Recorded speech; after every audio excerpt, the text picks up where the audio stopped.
मला वाटतं एकतर सुरुवातीपासूनच लाडकी बहीण योजना ही लाडक्या बहिणींना त्यांच्या आयुष्यामध्ये आनंदाचे काही क्षण महायुतीचं सरकार देऊ शकले म्हणून ती त्यांना रुचली आहे। पण विरोधकांना सुरुवातीपासूनच त्या ठिकाणी ही योजना ही त्यांच्या कुठेतरी नजरेमध्ये खुपत आलेली आहे।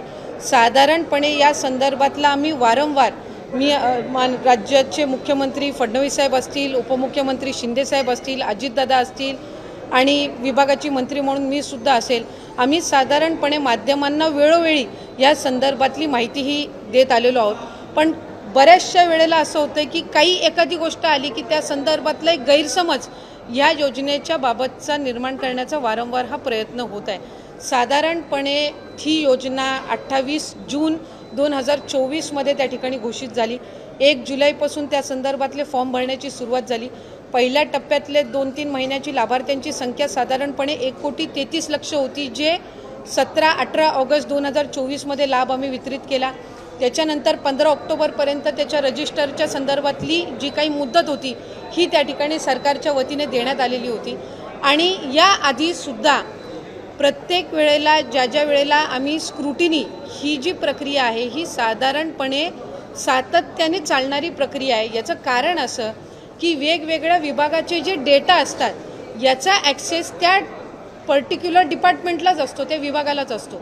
आज महिला व बालविकास विभाग जो आहे हा कृषी विभागाचा किंवा माहिती व तंत्रज्ञान विभागाचा किंवा अन्न व नागरी पुरवठा विभागाचा डेटा हा ॲक्सेस करू शकत नसतं। आम्हाला त्यांच्याकडून तो डेटा प्राप्त होणं ह्या जो कालावधी आहे हा निश्चितपणाने त्या ठिकाणी लागत असतो। जानेवारी महिन्यामध्ये आम्हाला कृषी विभागाकडनं त्या संदर्भातला अहवाल प्राप्त झाला आणि त्यावेळेला नमो शेतकरी योजनेअंतर्गत ज्या महिला लाभ घेत होत्या त्या संदर्भातला आम्ही स्क्रुटिनी केली।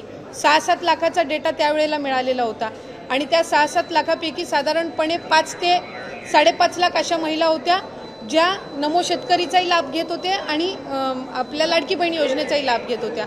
म्हणून त्यांना नमो शेतकरीचा लाभ हा 1000 रुपयाचा जो आहे तो चालू राहिला आणि लाडकी बहीणचा आपण त्यांना 1500च्या ऐवजी 500 जे आपण GR मध्येच नमूद केलेला आहे की तुम्हाला टोटल 1500चा लाभ हा शासनाच्या योजनांमधनं मिळेल। त्याची जी 1000 रुपयाच्या वरची जी कॅप असेल ही लाडकी बहीणच्या निधीतनंही सन्मान निधीतनंही भरली जाईल। तो जानेवारीमध्ये उपलब्ध झाला। मधल्या कालावधीमध्ये आम्ही साधारणपणे 8 लाखाचा जो सेवार्थचा आहे त्याच्यापैकी 8 लाखापैकी 2 लाखाचा आम्हाला त्या ठिकाणी उपलब्ध झाला। त्या 2 लाखापैकी 2 ते 2.5 हजार हे त्याच्यामध्ये अपात्र आहेत असं निदर्शनास आलं। 6 लाखाचा त्याच्यातला डेटा आणखीन आम्हाला अपेक्षित आहे। आता 26 लाखाचा जो डेटा आम्हाला माहिती व तंत्रज्ञान विभागाकडून प्राप्त झालेला आहे याची स्क्रुटिनी आम्ही विभाग म्हणून करतोय। एक गोष्ट आपण समजून घेतली पाहिजे की आम्ही प्रत्येक विभागाकडे त्यांचा डेटा मागितलेला आहे आणि तो डेटा आमच्याकडे विभागाकडे प्राप्त झाल्यानंतर त्या संदर्भातली स्क्रुटिनी होत असते। म्हणजे आत्ता ज्या माध्यमांकडे चाललंय की 14,000 पुरुषांनी लाभ घेतला आहे का 21 लाख अशा महिला आहेत ज्या कुटुंबातले तिसरी महिला आहे आणि योजनेमध्ये 2 महिलांना आपण लाभ देत असतो। ह्या सगळ्या गोष्टींचं त्या ठिकाणी जिल्हाधिकारी असतील किंवा आमची जी ग्राउंड लेवलची यंत्रणा आहे ही त्या संदर्भातलं क्रॉस व्हेरिफिकेशन करणार। क्रॉस व्हेरिफिकेशन केल्यानंतर ह्या 26 लाखामधले जे अपात्र असतील आणि पात्र असतील ह्याचं व्हेरिफिकेशन होऊन त्या संदर्भातला निर्णय घेतला जाणार। असं नाही की 26 लाखाचा डेटा त्यांनी दिलाय म्हणजे 26च्या 26 लाख अपात्र आहेत। यातला पण प्रॉपरली स्क्रुटिनाइज केलं जाणार। आता आम्हाला इन्कम टॅक्स आहे, इन्कम टॅक्सचा आम्ही केंद्राकडनं डेटा मागितलेला आहे। तो ज्या वेळेला डेटा येईल त्यावेळेला त्याचंही आम्ही क्रॉस व्हेरिफिकेशन करणार। ह्या 26 लाखापैकी असेही असतील की जे आम्ही पहिल्या स्क्रुटिनीमध्ये विभागाच्या स्क्रुटिनीच्या वेळेलाच कदाचित ते बाद झालेले असतील। हा त्यांनी संकलित करून जेवढा डेटा त्यांच्याकडे अवेलेबल आहे तो सगळा त्यांनी दिलेला आहे। याच्यातून आमच्या विभागाची जो निगडीत आहे तो ग्राउंड लेवलवर त्या संदर्भातली तपासणी होणार आणि त्या संदर्भातली स्क्रुटिनी झाल्याच्या नंतर आपल्याला तो आकडा येईल की ह्यांनी जो डेटा दिलेला आहे त्याच्यापैकी प्रत्यक्षात पात्र किती आहेत आणि अपात्र किती आहेत।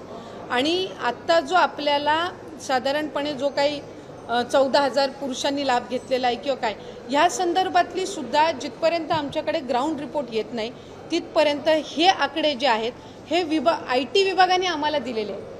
त्या संदर्भातली सविस्तर स्क्रुटिनी झाल्यानंतर निदर्शनास येईल की प्रत्यक्षात हे जे पुरुष आहेत यांनी त्या घरातल्या स्त्रीचं अकाउंट नव्हतं म्हणून त्यांनी त्यांच्या आधार कार्डशी लिंक कदाचित या पुरुषाचं अकाउंट असेल म्हणून त्यांनी ते अकाउंट नमूद केलेलं होतं का वेगळं काही त्याच्यामध्ये आहे. हे ज्या वेळेला स्क्रुटिनी होईल विभागाकडून त्यावेळेला लक्षात येईल. हा मोगम डेटा आहे आणि हा मोगम डेटा आम्हाला IT विभागाकडनं प्राप्त झालेला आहे, माहिती व तंत्रज्ञान विभागाकडनं.